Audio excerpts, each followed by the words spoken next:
Good morning. आपण social मार्केटिंगचं एक unit already संपवलंय आणि दुसरा स्टार्ट केला होता आपण. फर्स्ट डे पर्यंत आपलं जे लेक्चर झालंय त्यामध्ये आपण criteria for evaluating market segmentation म्हणजे मार्केट सेगमेंटेशन कसं केलं जातं किंवा जे काही हे सोशल मार्केटिंगचं इव्हॅल्युएशन कसं झालेलं आहे. त्यानंतर त्याच्यामध्ये आपण मायक्रो एन्व्हायरमेंट, मॅक्रो एन्व्हायरमेंट, त्यानंतर एन्व्हायरमेंट इन सोशल मार्केटिंग, त्यानंतर relevance of social marketing, social marketing value proposition, अशा पद्धतीने फर्स्ट युनिट मध्ये आपण बऱ्यापैकी सोशल मार्केटिंगचा इंट्रोडक्टिव्ह पार्ट पाहिलेला आहे. आता जेव्हा मार्केट सेगमेंटेशनचा विषय येतो तेव्हा आपल्याला सोशल मार्केटिंग मध्ये जे काही सेगमेंटेशन केलेलं आहे, मग त्यामध्ये बायरचं जे काही आपण युजर स्टेटस, बाईंग मोटिव्स आतापर्यंत जे काही पाहिलेलं आहे, बायर म्हणजे तुमचा कस्टमर. तर या पद्धतीने आपण ग्रुप्स तयार केलेले आहेत. म्हणजे सेगमेंटेशन केलं म्हणजे काय की जो तुमचा ऑल कस्टमर आहे तर त्याला ऍट ए टाइम तुम्हाला टार्गेट करणं पॉसिबल होणार नाहीये. त्यामध्ये व्हरायटी कस्टमर असेल, प्रत्येकाचे जे काही डिमांड्स आहेत त्या डिफरंट आहेत.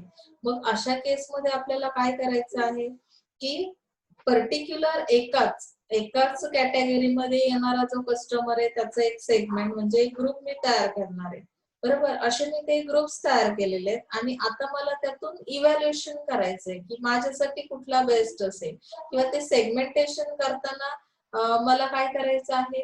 जेव्हा मी ग्रुप्स तयार करेल की नाही तेव्हा मला त्याचं इव्हॅल्युएशन करावं लागेल. हा जो काही मार्केट सेगमेंटेशन आहे part, it is the criteria not only ensures that customers are more likely to identify and purchase the product, that is right for them, it also minimizes wastage of resources, reducing the time spent marketing and the wrong products to wrong customers. म्हणजे काय करायचंय आपल्याला, segmentation करण्यामागचं main purpose त्यांनी इथे explain केलेलं आहे की माझी एनर्जी का मी वेस्ट करायची. सपोज तुम्ही मार्केटिंगचे स्टुडंट आहात आणि तुम्ही एखादं लेक्चर जॉईन केलं, बरोबर, आणि ते तुमच्या सब्जेक्ट रिलेटेड नाहीये तर काय होणार आहे, तुमचा इंटरेस्ट तयारच होणार नाही. मुळात तुम्ही मार्केटिंगचे स्टुडंट आहात आणि मग अशा केसमध्ये ते जे काही व्हॅल्युएबल नॉलेज आहे, त्यांची जी एनर्जी ते तुम्हाला देत आहेत, नॉलेज प्रोव्हाइड करतायत,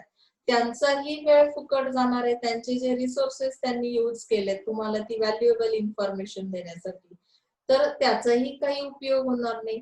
प्लस मग तो जो ऑडियन्स आहे मार्केटिंगचा, तर त्यांनाही त्या नॉलेजचा काही वापर करता येणार नाही. म्हणजे काय होईल, दोघांचाही टाइम वेस्ट होईल. मनी जो काही रिसोर्सेस साठी जी काही इन्व्हेस्टमेंट तुम्ही केलेली तीही फुकट जाईल. मग आपल्याला ह्या सगळ्या गोष्टी मार्केटिंग मध्ये काय करायच्या, अवॉइड करायच्या. सपोज रॉंग कस्टमर आहे माझ्या समोर. रॉंग कस्टमर म्हणजे काय की माझं प्रोडक्ट त्याच्या उपयोगाचं नाही, तो कन्झम्पशन करणार नाही. आता मेल साठी जे प्रोडक्ट स्पेशली बनवले जातात, मी फिमेल्स ज्या मार्केट प्लेसला आहेत तिथे जाऊन मार्केटिंग केलं, माझे रिसोर्सेस फुकट जातील ना मी यूज केलेले. मी किती इफेक्टिव्ह मार्केटिंग करायला गेले तर त्यांच्यासाठी तो प्रोडक्ट कन्झम्पशन साठी उपयोगाचा असणार नाहीये. मग मला काय करायचंय की मी जे डिफरंट ग्रुप्स तयार केलेत, तर ते ग्रुप्स तयार करताना मला काय करावं लागेल, इव्हॅल्युएशन करावं लागेल. बरोबर, त्यामध्ये सांगितलं it is important however to focus resources on market segments whose size, growth and profitability is good both immediately and in the long run. आता मी ग्रुप कसे तयार करणार, तर त्याची साईज कशी आहे त्या सेगमेंटची म्हणजे त्या ग्रुपची, त्याची ग्रोथ होण्याची पॉसिबिलिटीज आहेत का, ते जे कस्टमर बिहेवियर मी स्टडी करेन. आता माझं सोशल मार्केटिंग आहे, मला काय करायचंय, मला फक्त प्रोडक्ट सेल करायची नाही, त्यासोबत मला काही बिहेवियर मध्ये चेंजेस आले पाहिजे. आता जसं आपण जनरली बोलताना कसं बोलतो बघा की एखाद्याला चेंज करणं मॅडम इट्स नॉट पॉसिबल, तो आयुष्यात कधीच बदलणार नाही. तुम्ही काही सांगितलं ना तरी त्याच्यात बदल होणार नाही, हे तुमचं कन्क्लुजन आहे. म्हणजे तुम्ही काय केलं की फ्युचर ज्या काही कन्सिडरेशन्स आहेत, फ्युचर किंवा पोटेन्शियल तुमचे जे आहेत ते एक्सप्लेन केले की सपोज तिथे ग्रोथ होण्याचे काही चान्स नाही मॅडम, तुम्ही मार्केटिंग शिकवा, HR शिकवा, नाही तर काही शिकवा, ते डोक्यावरूनच जाणार आहे. तो बदलणार नाही, त्याच्या बिहेवियर मध्ये काही बदल होणार नाही. तसं आपल्याला सेगमेंट चूज करताना काय करायचंय, इव्हॅल्युएशन कसं केलं जाईल बघा, की त्या सेगमेंटची साईज कशी, ग्रोथ होण्याचे चान्सेस आहेत का, प्रॉफिटेबिलिटी मला कशी मिळेल, आणि सगळ्या गोष्टी मिळून एकत्रितपणे मी फायनल कन्क्लुजन काढेल की लॉंग रन पर्यंत तो कस्टमर माझ्यासोबत राहू शकेल का. त्या पॉसिबिलिटीची मी विचार करून काय करणार आहे, ते सेगमेंट त्याच्यावर एनर्जी किंवा त्याच्यावर मेहनत घेणार आहे, एफर्ट्स घेणार आहे. ओके. मग यामध्ये त्यांनी सांगितलंय की काही क्रायटेरिया दिलेला आहे. 5 market segmentation criteria should be useful when planning your on companies market segmentation strategy. आता मार्केट सेगमेंटेशन स्ट्रॅटेजीसाठी त्यांनी market segment should be, market segment कसा असला पाहिजे, ते परफेक्ट तुम्हाला इथे इव्हॅल्युएशन करता येईल. जर तो तसा असेल तर तो तुमच्या कॅटेगरीमध्ये येतो. तुम्ही तो सिलेक्ट करा, टार्गेट करा आणि 1 बाय 1 काय करा, तुमच्या स्ट्रॅटेजीज अप्लाय करत जा. मग तो मेजरेबल असला पाहिजे असं सांगितलंय. मेजरेबल असणं म्हणजे काय, आपण बघा काही काही गोष्टींचं कौतुक इतक्या चांगल्या भाषेत करतो. मी जर सपोज असं बोलले की मेजरेबल असं स्टेटमेंट, तुमच्याबद्दलच बोलूया, माझं जनरल कन्क्लुजन मी मांडलं की माझे मार्केटिंगचे जे स्टुडंट्स आहेत, म्हणजे त्यांच्याबद्दल मी शब्दात वर्णनच करू शकत नाही.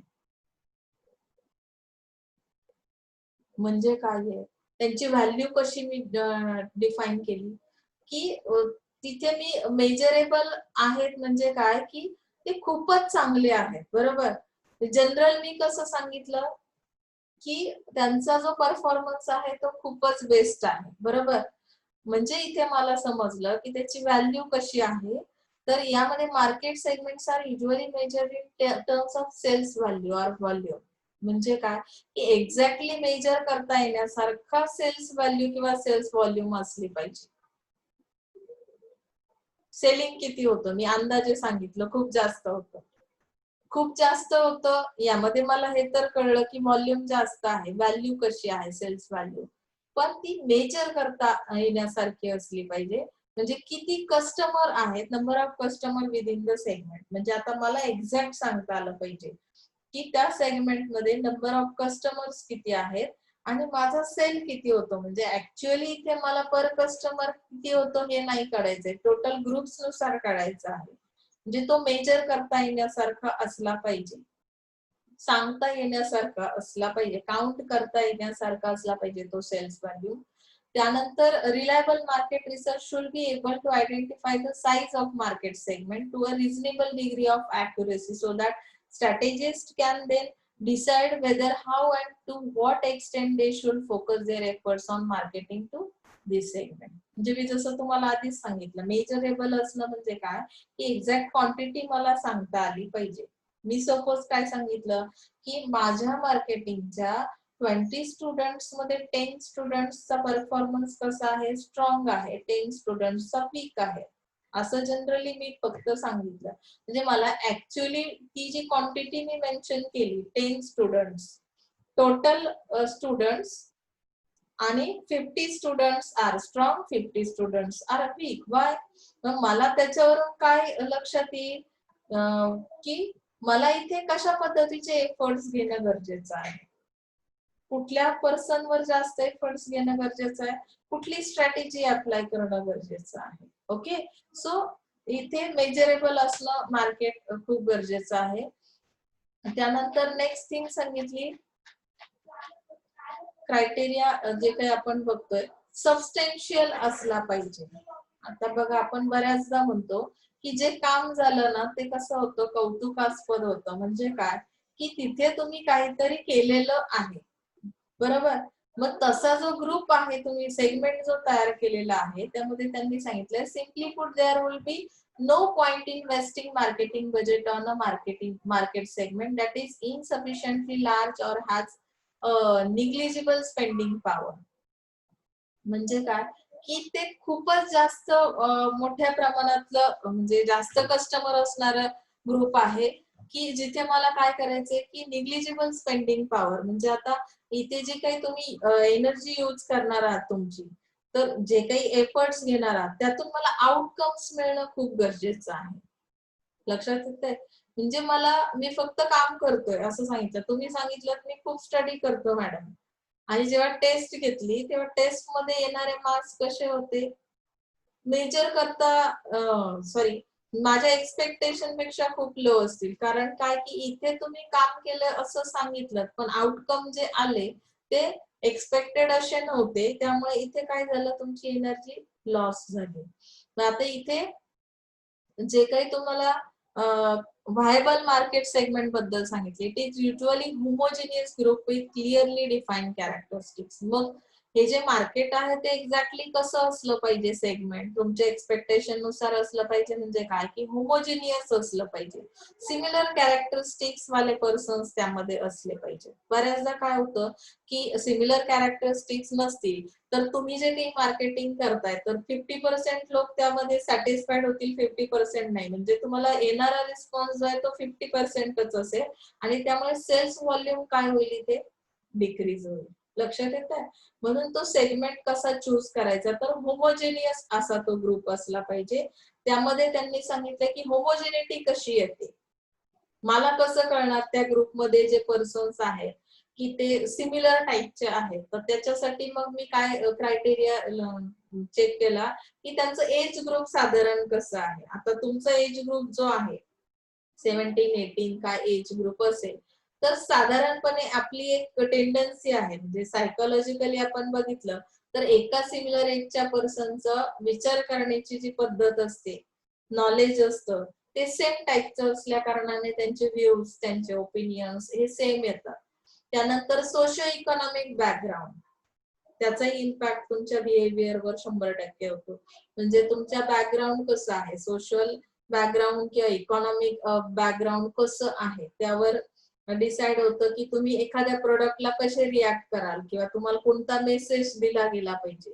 जसं मी तुम्हाला मास्लोची हिरार्चिकल थिअरी सांगू शकते. फर्स्ट इयरला जे काही तुम्ही स्टडी केले त्यामध्ये कसं आहे की बेसिक नीड्स कंप्लीट झाल्या की मग पुढची नीड तयार होते. त्याच्यानंतर तुमची लव्ह अँड अफेक्शन असेल किंवा तुम्ही सेफ्टी सिक्युरिटी पर्यंत जाता. तर इथे स्टेप बाय स्टेप जायचंय म्हणजे काय की एज ग्रुप सेम आहे तर तुम्हाला त्या पद्धतीची स्ट्रॅटेजी मी अप्लाय करेन.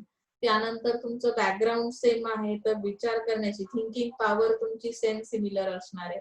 ब्रँड परसेप्शन तुमचे सेम येतील. होमोजेनिटी कशामध्ये मुळे येईल तर हे जे बॅकग्राऊंड आणि एज आहे त्यानुसार तुमचे ब्रँड परसेप्शन. आता मॉडर्न जे काही प्रोडक्ट्स आहेत किंवा नवीन मार्केटमध्ये येणारे चेंजेस आहेत तुमची जी काही यंग जनरेशन आहे त्याला सेम सिमिलर तुमचा रिस्पॉन्स आहे. मीडिया असेल त्याच्याशी तुम्ही भरपूर कनेक्टेड आहात कारण की तुमचा एज ग्रुप सेम आहे ऍज कम्पेअर टू मी. म्हणजे आता माझ्या एज मध्ये जे एजचे जे पर्सन्स असतील ते तेवढेसे तुमच्या इतकेच परसेप्शन असतील. मीडिया रिलेटेड व्ह्यूज जर विचारले तर ते कसे आहेत तर ते डिफरंट येतात एज नुसार, बरोबर की नाही. तर इथे त्यामुळे तो ग्रुप सबस्टॅन्शियल असला पाहिजे म्हणजेच होमोजिनियस असला पाहिजे. Longevity is also important here. No market segmentation expert would recommend focusing on an unstable customer group that is likely to disperse or change beyond recognition within a year or two. तर काही लोक कशी आहेत बघा stable नाहीयेत. मी तसा segment choose केला तरी सुद्धा त्यांच्यावर एफर्ट्स घेऊन मला फार बेनिफिट्स लॉंग टर्म पर्यंत मिळणार नाहीयेत. ते कसं तर यामध्ये तुमच्या लक्षात येईल की फार काळ न टिकणारा तो ग्रुप असेल. म्हणजे काय की कोणी तुम्हाला डायव्हर्ट केलं, कॉम्पिटिटर एखाद्या मार्केटमध्ये आला की झटकन डायव्हर्ट होतात काही लोक. त्यांना चेंजेस खूप आवडतात. आज हा प्रोडक्ट मी परचेस करतो तर उद्या मी कुठला करेन माहित नाही. म्हणजे स्वतःच ते कॉन्फिडंट नसतात. ते सांगू शकत नाहीत की उद्यासाठी माझं जे काही डिसिजन आहे तो काय असेल.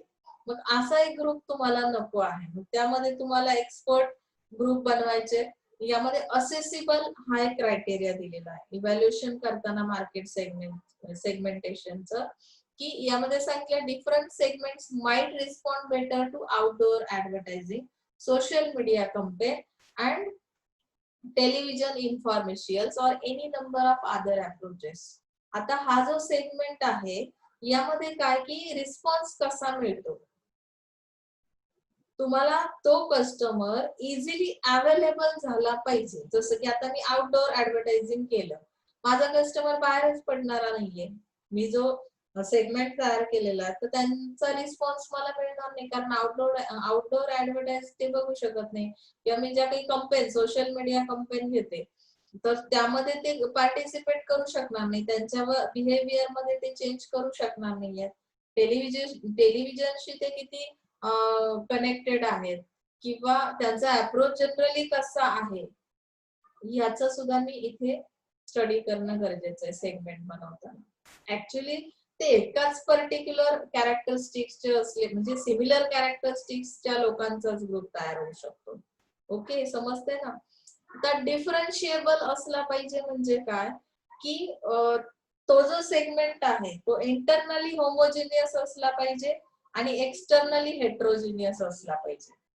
आपण जसं म्हणतो ना, वरवर पाहता ते दिसताना खूप डिफरंट दिसतात, पण जेव्हा डिसिजन घेण्याची वेळ येते ना तेव्हा ते सगळे सिमिलर आहेत. म्हणजे काय की इंटरनली दे आर होमोजिनियस.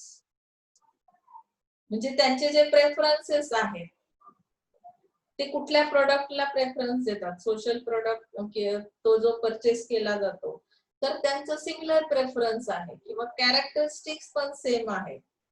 फक्त ते बाहेरून काय दिसतात डिफरंट दिसतात. जसं तुम्हाला असं वाटेल की काही असे प्रोडक्ट्स आहेत की ज्यामध्ये ओल्ड वन पर्सन्स पण आहेत, यंग वन पण आहेत, चाइल्डहुड पण आहेत, तरी सुद्धा त्या एकाच प्रोडक्टला ते सेम सिमिलर पद्धतीने प्रेफर करतात. असे काही टाईपचे प्रोडक्ट्स आहेत. मग तुमचा टाईप कुठला आहे सोशल प्रोडक्टचा त्यानुसार तुम्हाला काय करायचंय की डिफरन्शिएबल असा सेगमेंट तयार करायचा जो वरवर पाहता वेगळा असेल, डिफरंट असेल, पण जनरली इंटरनली तो होमोजिनियस असेल. लक्षात येतंय? ऍक्शनेबल असला पाहिजे तो सेगमेंट. आता ऍक्शनेबल म्हणजे काय की the market segment must have practical value. Its characteristic must provide supporting data for a marketing position or sales approach, and this in turn must have outcomes they are easily quantified, ideally in relation to the existing measurements of the market segment as defined by initial market research. म्हणजे ऍक्शनेबल म्हणजे काय की response देणारा असला पाहिजे. Practical value तुम्हाला त्याची कळली पाहिजे, त्यांचे कॅरेक्टरिस्टिक्स कळले पाहिजे. बऱ्याचदा असे लोक आहेत बघा, ते ऍडव्हर्टाइज बघतात, डेली बघतात, पण त्यातून ते तुम्हाला कुठल्याही रिस्पॉन्स देत नाहीत. पॉझिटिव्ह नाही, निगेटिव्ह नाही आणि न्यूट्रलही नाही. नॉट इंटरेस्टेड असंही आपण म्हणू शकतो. मग अशा केसमध्ये तुम्ही मेजरमेंट्स घेऊ शकता का त्या सेगमेंटचे? नाही घेऊ शकत. तुम्हाला जनरली इथे बघायचं की प्रॅक्टिकल व्हॅल्यू त्यांच्या माइंडमध्ये ती क्रिएट करता आली पाहिजे ऍडव्हर्टायझिंगच्या थ्रू. तुम्ही सोशल मीडियाच्या थ्रू जेव्हा ऍडव्हर्टाइज करता तर त्या लोकांचे कॅरेक्टरिस्टिक लक्षात घेऊन, मार्केटची पोझिशन लक्षात घेऊन तुम्ही काय करणार आहात, त्यांच्यावर मार्केटिंग करणार आहात. पण मार्केटिंग केल्यानंतर येणारा रिस्पॉन्स जो आहे तो कसा असला पाहिजे, क्वांटिफाईड असला पाहिजे. आउटकम्स हे क्वांटिफाईड असले पाहिजे, मेजर करता आले पाहिजे. मला किती क्वांटिटी मध्ये, मी सपोज 100% जर काय केलं, ऍडव्हर्टाइज केलं, मार्केटिंग केलं, पण त्यातून मला 100% मधून फक्त 25%चा काय आला, रिस्पॉन्स आला. गुड बॅड काही असेल, इमॅजिन करा. पण मग जो क्वांटिफाईड तो पण इझिली नाही झाला. मला वेट करावं लागलं त्यासाठी. रिपीट अगेन अगेन काय कर, फ्रिक्वेन्सी द्यावी लागली त्या ऍडव्हर्टाइजला. त्यानंतर मला फक्त म्हणजे काय, तो सेगमेंट माझ्यासाठी बेस्ट नाही. त्यातून मला आउटकम्स मिळत नाहीत. ऍक्शनेबल पर्सन्स त्या सेगमेंट मध्ये नाहीत. म्हणजे अशा पद्धतीने मी काय केलं, इव्हॅल्युएशन केलं मार्केट सेगमेंटचं. आता मला ऍक्च्युअली काय करायचं, जेव्हा मी मार्केट सेगमेंट कसा असावा सांगितलं, मेजरेबल असावा, ऍक्शनेबल असावा, तर त्याच्यानंतरचा प्रश्न येतो किंवा असेसिबल असला पाहिजे, सहजासहजी अवेलेबल झाले पाहिजेत ते पर्सन्स. नाहीतर काही लोक असे आहेत की ते 24 आवर्स बिझी असतात. ते तुमच्या सोबत तुमचे मेसेज ऐकायला जर त्या वेळेत फ्रीच नसतील तरी सुद्धा तो सेगमेंट तुम्हाला काय देऊ शकत नाही, रिझल्ट देऊ शकत नाही. आता एकदा मी मला पाहिजे तसं सेगमेंट तयार केला की मला काय करायचंय, टार्गेट करायचंय त्यांना. आता टार्गेटिंग हा सगळ्यात इम्पॉर्टंट पार्ट आहे बघा. जनरली कमर्शियल मार्केटिंग मध्ये आपण स्टडी केला.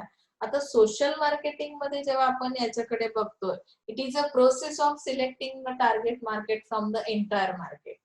And the target market consists of groups of buyers to whom the company wants to satisfy or for whom product is manufactured, price is set, promotion efforts are made, and distribution network is prepared. Target करायचं म्हणजे काय करायचं, तिथे जो बायर्सचा group आहे, तर company काय करते, कंपनी वॉन्ट्स टू सॅटिस्फाय और for hmm product is manufacture. त्यांना सॅटिस्फाय करण्यासाठी जे प्रोडक्ट आहेत ते बनवले जातात. आता त्यांचं सॅटिस्फॅक्शन कशामध्ये होणार आहे ह्याचा मी स्टडी अगोदरच केलेला असेल. टार्गेट करायचं म्हणजे काय, मी कस्टमर रिसर्च केला, कस्टमर बिहेवियर स्टडी केलं आणि त्यानंतर मी डिसाइड केलं की हा प्रोडक्ट यांच्यासाठी कसा आहे, बेस्ट आहे. प्राइस इज सेट, प्राइस तुम्ही सेट केला, त्यांच्या बिहेवियर नुसार तुम्ही काय केलं, जो ग्रुप मी सेगमेंटेशन जे केलं, मग त्यांना टार्गेट करायचंय. तर सपोज फिमेलचा ग्रुप आहे, फार प्राइस कॉन्शियस ग्रुप असतो, त्यांना बार्गेनिंग करणं हा खूप त्यामध्ये त्यांचा इंटरेस्ट असतो. मग अशा केसमध्ये मी जी प्राइस सेट केली ती कशी ठेवणार आहे, जराशी फ्लेक्झिबल. बार्गेनिंग करताना काही लोक खूपच खालच्या लेवलला येऊन बार्गेनिंग करतात. तुम्ही 200 रुपीज एखाद्या प्रोडक्टची प्राइस सांगितली, फिमेल्स असतील तर ते तुम्हाला 100 रुपीजला पण प्रोडक्ट मागू शकतात. म्हणजे बार्गेनिंग करावं किती याला काही मर्यादा नसते. मग प्राइस सेट केली म्हणजे मी काय केलं, त्या ग्रुपला टार्गेट करतानाच प्राइस किती सेट केली, 300 केली. म्हणजे कितीही लोला येऊन त्यांनी मागितला प्रोडक्ट तरी मला प्रॉफिट मिळालं पाहिजे, अशा पद्धतीने मी त्या प्राइस सेट करेन. Promotion efforts are made, promotions द्यावे लागतील, काही ऑफर्स प्रोव्हाइड करावे लागतील. त्यानंतर डिस्ट्रीब्युशन नेटवर्क तयार करावं लागेल की आता तर माझा कस्टमर बिझी कस्टमर आहे, तर मग मी कुठल्या चॅनलच्या थ्रू ते डिस्ट्रीब्यूट करेन, प्रोडक्ट्स ऑनलाईन करेल की होम डिलिव्हरी करेन, कशा पद्धतीने करेन, अशा पद्धतीने तुम्हाला ते काय प्लॅन तयार करावं लागेल. आपण प्लॅनिंग पण बघितलं की नाही, की प्लॅनिंगची प्रोसेस कशी आहे. सोशल मार्केटिंगचे जे प्लॅन्स तयार केले जातात त्यानुसार डिस्ट्रीब्युशनचा सुद्धा मी प्लॅन तयार करेल, नेटवर्किंगचा. Targeting is essential for each marketer to provide better product and service that fulfill the needs of those segmented groups. म्हणजे मार्केटरचा काय रोल आहे ते एक्सप्लेन केला. They provide better product and services for that fulfil the needs of those segmented groups. म्हणजे काय की जे काही कस्टमरच्या त्या सेगमेंटेड ग्रुप्सच्या नीड्स आहेत त्या फुलफिल करण्यासाठी काय करेल मार्केटर, की बेटर सर्व्हिसेस प्रोव्हाइड करेल, बेटर प्रोडक्ट्स प्रोव्हाइड करेल. Therefore, marketer needs to do the market segmentation before they begin their target marketing and to know the precise needs of the people according to their segmentation. Okay. आता major steps explain केलेल्या आहेत बघा. Major steps in targeting. Targeting करताना steps कुठल्या असल्या पाहिजेत. Market segmentation हा पहिली स्टेप येते. सेगमेंटेशन प्रॉपर झालं पाहिजे. जसं मी सांगितलं की होमोजिनियस असा तो ग्रुप असला पाहिजे, सिमिलर कॅरेक्टरिस्टिक्स वाला, सिमिलर प्रेफरन्सेस असणारा. मग यामध्ये त्यांनी सांगितलं company identifies different way segment the market and develop profiles of the result marketing segments. Okay. त्यानंतर आहे टार्गेट मार्केटिंग. ही जी सेकंड स्टेप येते यामध्ये काय केलं की it is evaluating each market segment attractiveness and selecting one or more of the market segments to enter.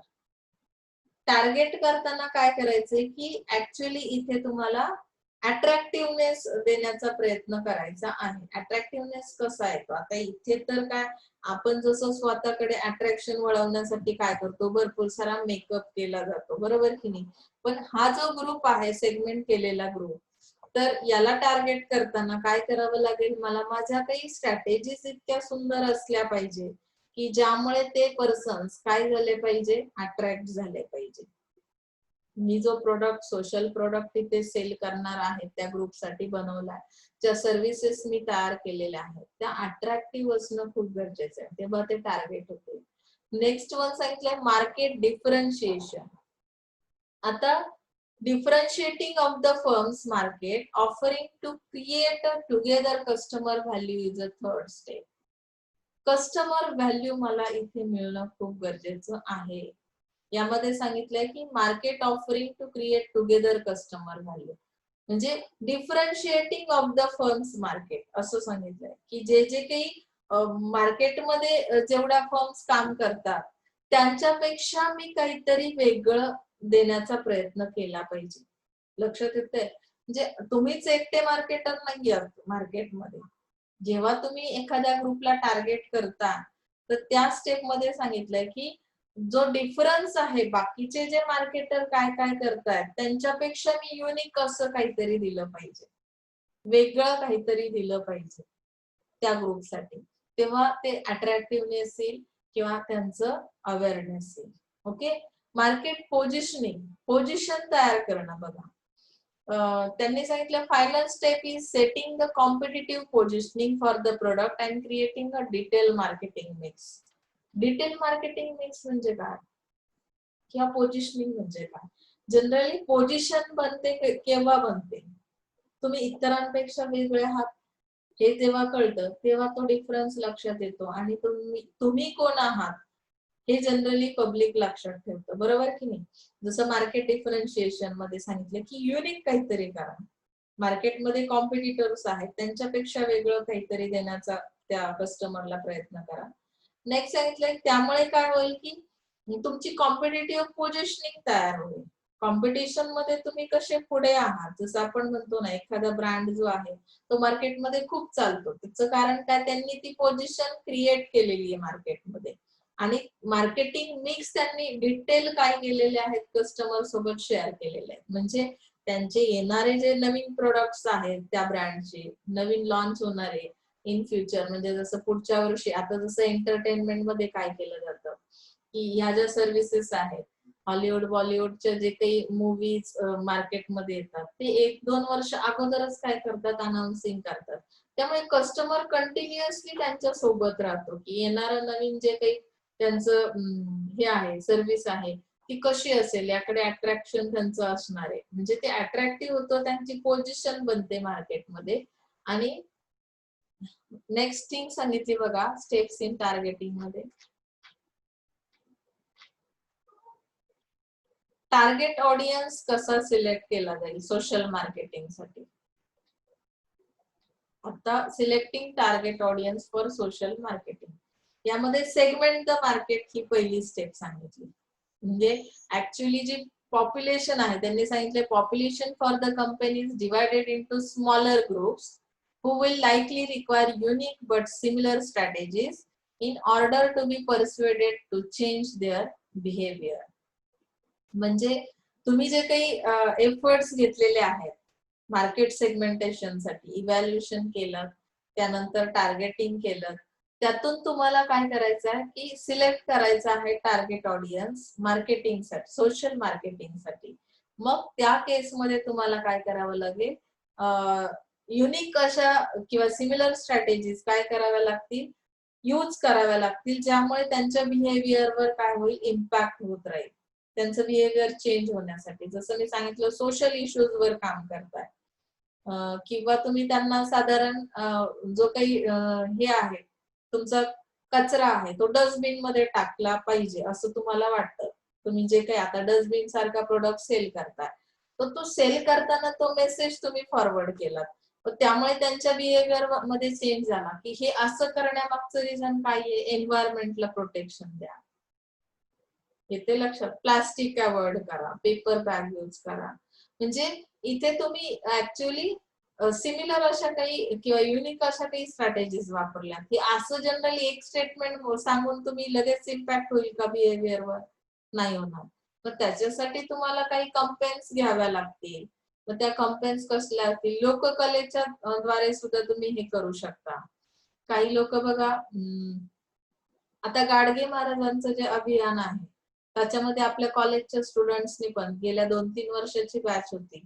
त्यांनी ऍक्च्युअली हातामध्ये झाडू घेऊन रस्ते साफ करतानाचे फोटो आहेत बघा आपल्या वेबसाईटवर तुम्हाला बघायला मिळतील कॉलेजच्या. म्हणजे काय केलं आपण की लोकांच्या माइंडमध्ये स्वच्छतेचं महत्व कसं आपण त्यांचं बिहेवियर कसं बदलू शकतो. आपण स्वतः रस्त्यावर उतरलो, आपण ती कॅम्पेन राबवली, आपण त्या मोहिमेत स्वतः सहभागी झालो आणि मग काय झालं त्यामुळे की जनरल पब्लिक जे आहे त्यांना लाज वाटते ना रस्त्यावर कचरा फेकताना. अरे कॉलेजचे स्टुडंट स्वतः येऊन किंवा त्यांचे टीचर स्वतः हातात झाडू घेऊन तिथे झाडतायत. मग त्या कंपनीला एक नाव दिलं.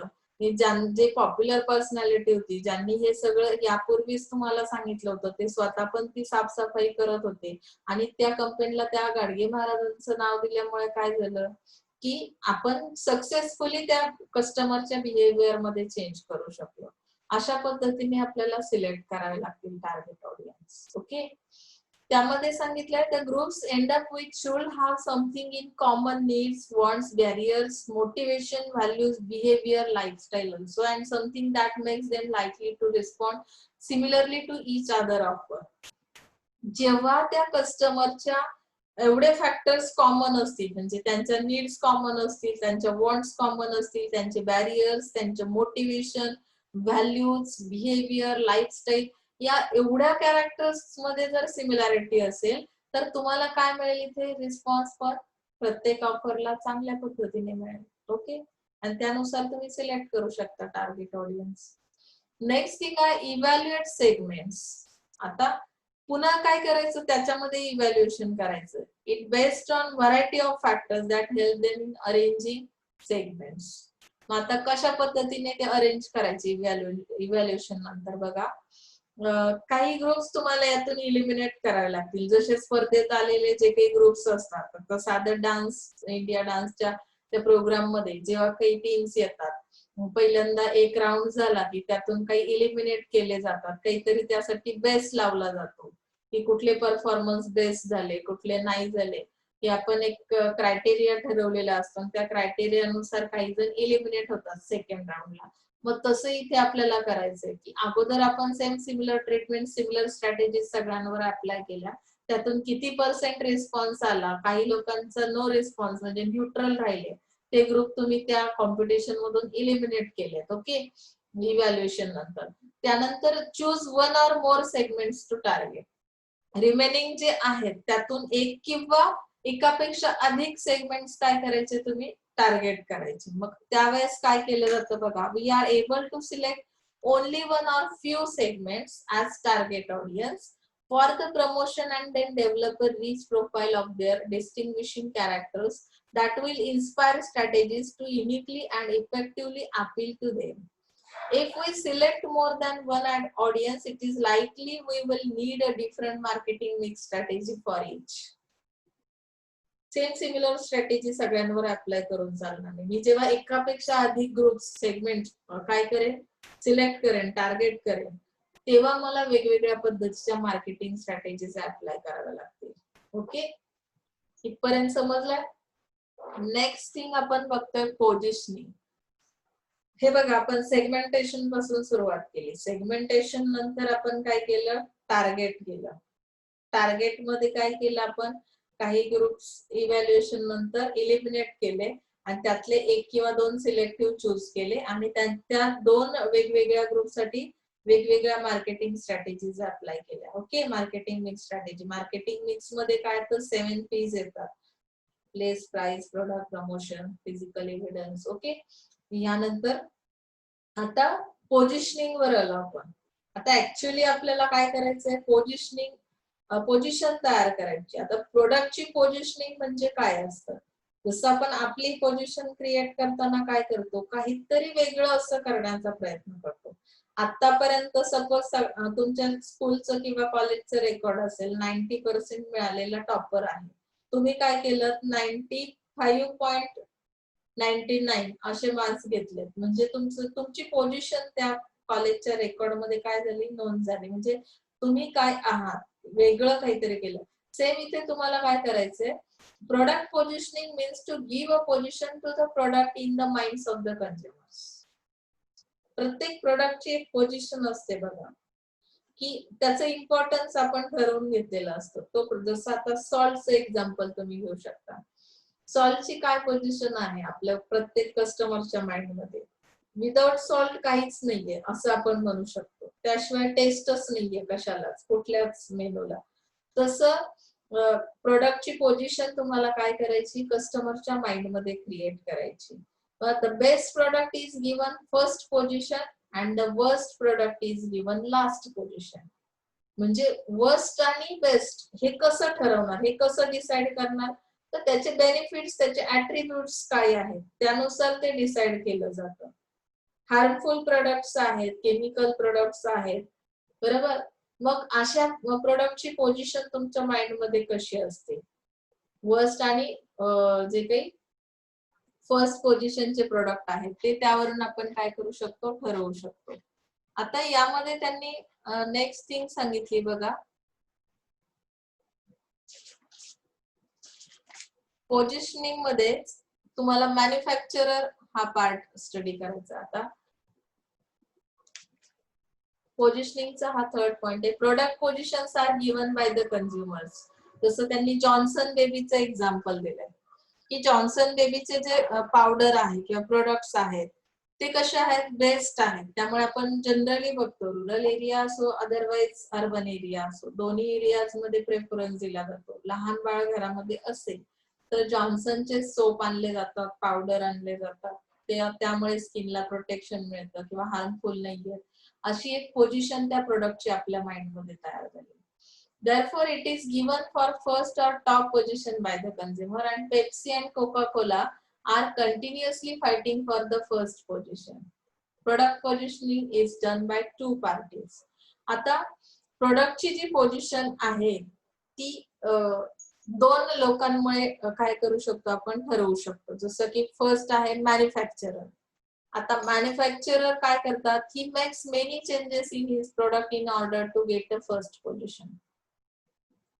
कस्टमरच्या माइंड मध्ये जेव्हा तुम्हाला पोझिशन क्रिएट करायची तुमच्या प्रोडक्टची, तेव्हा ऍज अ मॅन्युफॅक्चरर तुम्ही काय करणार आहात, वेगवेगळे चेंजेस त्याच्यामध्ये आणण्याचा प्रयत्न कराल ज्यामुळे तुम्ही फर्स्ट पोझिशनला राहाल.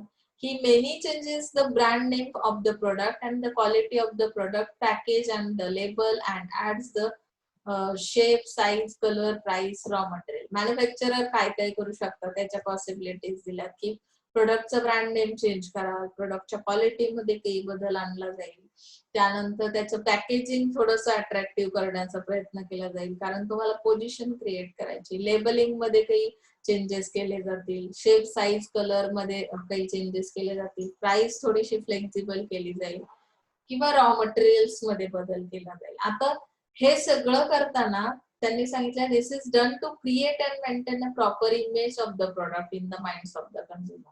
हे सगळं करण्यामागचं काय रिझन आहे, तर तुम्हाला प्रॉपर इमेज क्रिएट करायची. So the customer will get impress and they will give his product the first position. आता कंझ्युमर्स काय करतात ते बघूया. पोझिशनिंग साठी ते काय एफर्ट्स घेतात. Consumers are the final judges. They decide which product will get first position and which will get last position. आपण जसं कस्टमरला किंग म्हणतो की नाही मार्केटचा, विदाउट कस्टमर तुम्ही काहीच करू शकणार नाही. No selling strategy, no distribution strategy, काही नाही. म्हणजे सेगमेंटेशन, टार्गेटिंग हे जे काही केलं जातं हे सगळं कोणासाठी आहे, कस्टमरसाठी आहे. सो कस्टमर हा ठरवणारा आहे. फायनल जज कोण असेल, तुमचं प्रोडक्ट बेस्ट आहे की वर्स्ट आहे, कसं आहे हे फक्त कस्टमरच सांगू शकतो. So the manufacturers must impress the consumers. They must do two things. मग मॅन्युफॅक्चरर्स काय करतात, they must do something to the product. काही बदल ते प्रोडक्ट मध्ये करतील. They must do something to the minds of the consumers. That is why must find out the consumers want, need and expectation. माझ्याकडे guest आली, imagine करा, एक example देते.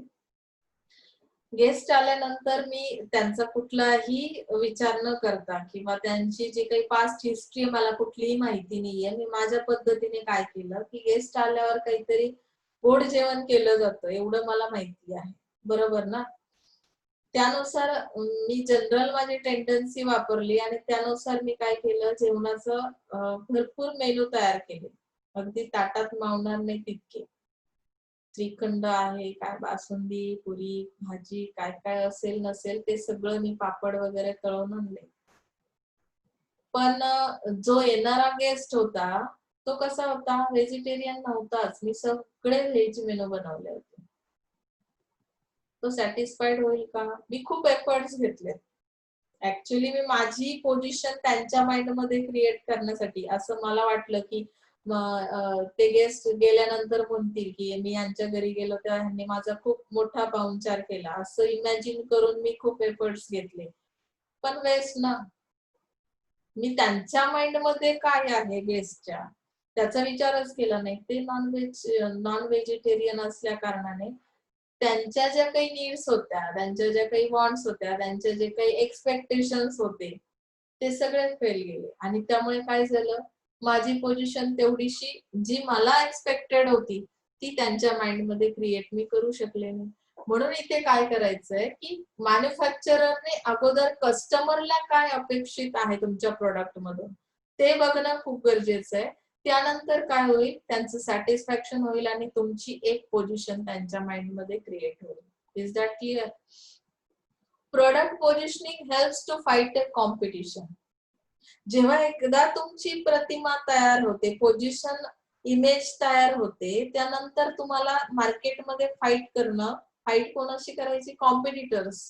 कॉम्पिटिशन मध्ये तुम्ही 100% काय होऊ शकता, सर्व्हाइव्ह करू शकता. Each manufacturer says that their product is superior to the other products. आता हे सगळ्यांचंच आहे.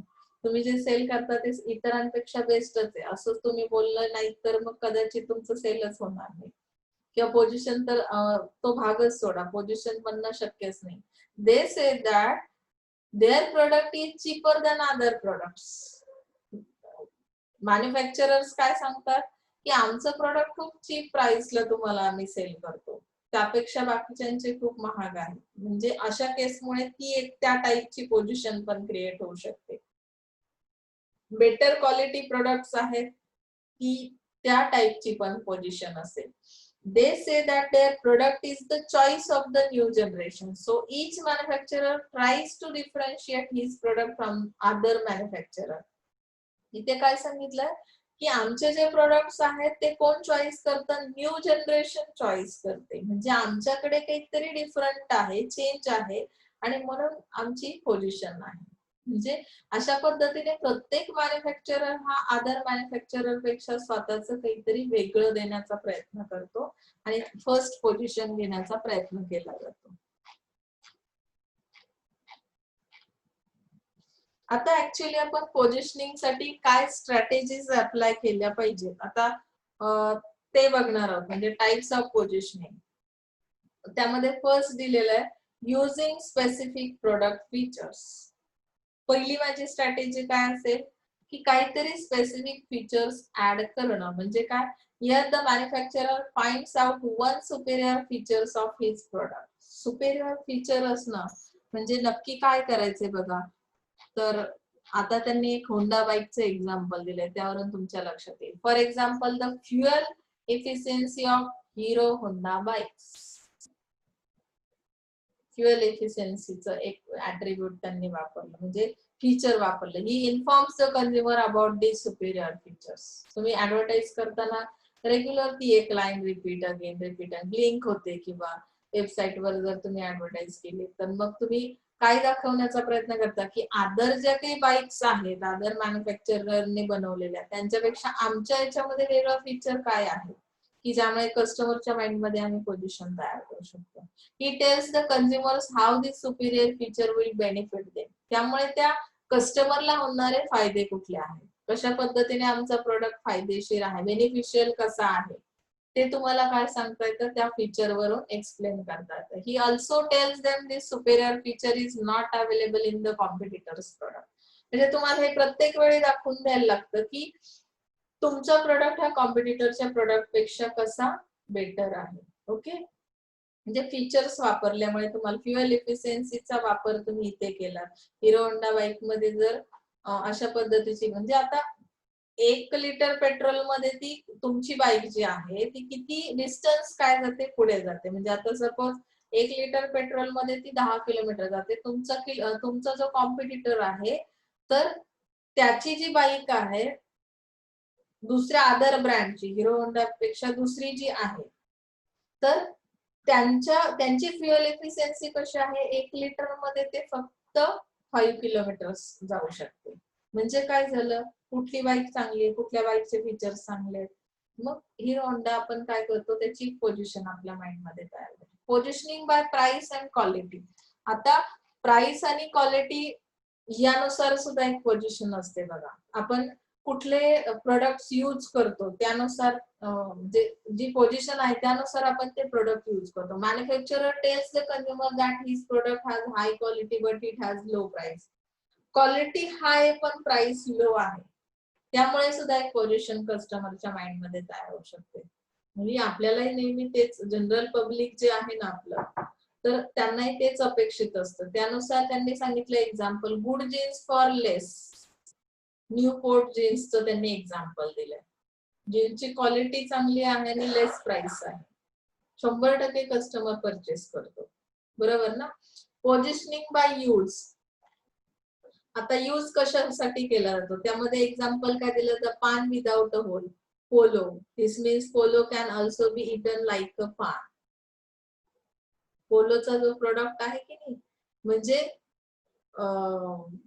तो खाल्ला तरी तुम्हाला फील कशाचा येतो पान खाल्ल्याचा येतो. म्हणजे तुम्ही तुमची पोझिशन कशी तयार केली कंपॅरिझन केलं दोन प्रोडक्ट्स मध्ये आणि त्यानुसार इन्फॉर्मेशन प्रोव्हाइड केली आणि त्याचा ऍडिशनल यूज सांगितला त्या प्रोडक्टचा की कसा यूज केला जातो कशासाठी यूज केला जातो आणि त्यानुसार तुम्ही काय केलं पोझिशन बनवून. Positioning by competitors.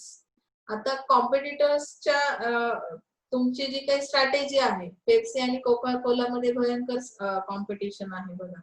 मग त्यावेळी काय सांगितलं जातं he tells the consumer that his product is good and the competitor's product is bad. Directly तुम्ही ते कोलॅप्सच करून टाकलं कॉम्पिटिटरला. म्हणजे काय केलं की आम्हीच बेस्ट आहोत ते अजिबात बेस्ट नाहीये बॅड. म्हणजे काय की पोझिशन तुम्ही तयार केली गुड अँड बॅड अशा पद्धतीने. Positioning by product benefits. त्याचे बेनिफिट्स काय आहेत आता जसं मॅगी नूडल्सचं एक्झाम्पल दिलं त्यांनी मुद्दा की कंझ्युमरला स्पेशल बेनिफिट्स द्यायचे त्या प्रोडक्ट्सचे. काय बेनिफिट्स मिळतील मॅगी नूडल्सचं एक्झाम्पल देताना fast to cook good to eat. लवकर झटपटही बनतं आणि खायलाही टेस्टी लागतं. मग असे प्रोडक्ट्स घ्यायला कोण नाही म्हणणार आहे. मॅगी म्हटलं की तोंडाला पाणी येतं. आता कित्येक लोक माझं लेक्चर संपल्यावर मॅगी बनवण्याच्या प्लॅन मध्ये लागतील. नेक्स्ट थिंग सांगितली पोझिशनिंग बाय कॅटेगरी युजर. आता कॅटेगरी युजर म्हणजे काय की manufacturer tells the consumer that his product is used by famous personalities like film stars cricketers model etcetera. म्हणजे आता त्यामध्ये ब्युटी सोपचं एक्झाम्पल दिलंय. The beauty soap of film stars जसं lux soap साठी माधुरी दीक्षित किंवा फिल्म स्टार जे पॉप्युलर आहेत ज्यांना तुम्ही लाईक करता जास्त पब्लिक लाईक करतं. मग त्या कॅटेगरीला काय केलं तुम्ही पुढे आणला आणि त्यांच्या थ्रू म्हणजे आता सपोज ब्रँड अँबॅसेडर तर आहे ही कन्सेप्ट प्लस तुम्ही त्या सोपसाठी ऍडव्हर्टाईज साठी त्या पर्सनॅलिटीचा वापर केला. त्या कॅटेगरीचे पर्सन्स घेतलेत आणि तुम्ही ती ऍडव्हर्टाईज केली. ओके. आणि last 2 points positioning by product class. आता प्रोडक्टचा क्लास कसा आहे. Dove is not a soap it is cleansing cream for woman with dry skin. म्हणजे प्रोडक्टचा क्लासच इथे डिफाईन केला तुम्ही. तो ऍक्च्युअली सोप म्हणून तुम्ही परचेस करत असाल तरी सुद्धा तो कुठल्या कॅटेगरीमध्ये येतो. आता जे काही ब्युटी कॉन्शियस म्हणतो फिमेल्स जर तुम्ही तो सेगमेंट टार्गेट केलेला आहे आणि त्यांच्यासाठी तुम्ही प्रोडक्ट डवचा असेल तुमचा तर त्याची पोझिशन त्या फिमेलच्या माइंड मध्ये कशी तयार करणार आहे. तर त्यासाठी मी कसं स्टेटमेंट दिलं Dove is not a soap it is a cleansing cream for woman with dry skin. ज्यांची ड्राय स्किन आहे त्यांच्यासाठी क्लिन्झिंगचं काम ही क्रीम म्हणून करतो. क्लिन्झिंग क्रीमचं फक्त सोप म्हणूनच त्याचा उपयोग असणार नाही तर हा वेगळ्या कॅटेगरीचा सोप आहे. बाकीचे सोप मार्केटमध्ये असतील, कॉम्पिटिटर्स मार्केटमध्ये असतील, तरी माझा सोप हा काहीतरी डिफरंट आहे, म्हणून माझी पोझिशन मी तयार करेन. त्याचा क्लास डिफाईन करेन. पोझिशनिंग बाय कल्चरल सिम्बॉल्स, जसं Ganga soap from Godrej. Ganga soap जे कल्चरल सिम्बॉल का दिला, गंगा नदीला तुम्ही जेवढं पवित्र मानता, आपण म्हणतो की सगळी पापं धुवून जातात म्हणून लोक गंगेत स्नान करायला जातात. जे तुमच्या माइंड मध्ये काय आहे की एक त्याची इमेज आहे, आणि मग तुमच्या त्या फिलिंगचा, इमोशन्सचा वापर करून काय केलं जातं की तुमचं प्रोडक्ट हे कॉम्पिटिटरच्या प्रोडक्ट पेक्षा कसं वेगळं आहे. मग नाव पण तुम्ही त्याला गंगा सोप दिलं. आता डव वाल्यांनी जरी सांगितलं की माझं क्लिन्झिंग क्रीम सारखा वापर केला जातो, पण ह्यांनी काय केलं, कल्चरल सिम्बॉल किंवा नेमचा वापर केला आणि त्यांनी गंगा सोप फ्रॉम गोदरेज असं त्यांनी नाव दिलं. म्हणजे काय झालं, वेगळीच पोझिशन तयार झाली. म्हणजे तुमच्या इमोशन्सचा वापर करून. येते लक्षात? म्हणजे इथपर्यंत आपण पोझिशनिंग पर्यंत आलो. Segmentation, evaluation, criteria for evaluation, त्यानंतर टार्गेटिंग, टार्गेटिंग स्टेप्स, त्यानंतर पोझिशनिंग स्ट्रॅटेजीज. आता यामध्ये जे काही तुम्हाला क्वेश्चनरी दिलेली आहे बघा, हे क्वेश्चनचे आन्सर सहित हे नोटबुक मध्ये लिहून काढायचंय. ही असाइनमेंट असेल. त्यामध्ये ट्रू ऑर फॉल्स सुद्धा आहेत, मल्टिपल चॉईस क्वेश्चन्स आहेत आणि शॉर्ट नोट्स दिलेल्या आहेत. शॉर्ट नोट्स साठी तुम्ही नोट्स प्रिपेअर करायचे आहेत. ही तुमच्यासाठी असाइनमेंट असेल. लॉंग आन्सर्स तुम्ही आता स्टार्ट नाही केले तरी चालतील, आपला जेव्हा युनिट संपेल तेव्हा स्टार्ट करायचे. पण मल्टिपल चॉईस क्वेश्चन किंवा हे ऑब्जेक्टिव्ह टाइपचे क्वेश्चन्स आहेत ते मात्र लिहायचे आहेत असाइनमेंट मध्ये लगेच. आपण पुढच्या लेक्चरला सोशल मार्केटिंग मिक्स सेकंड युनिटचाच टॉपिक आहे, तो स्टार्ट करणार आहोत. तर आज आपण इथेच थांबतोय. Thank you so much.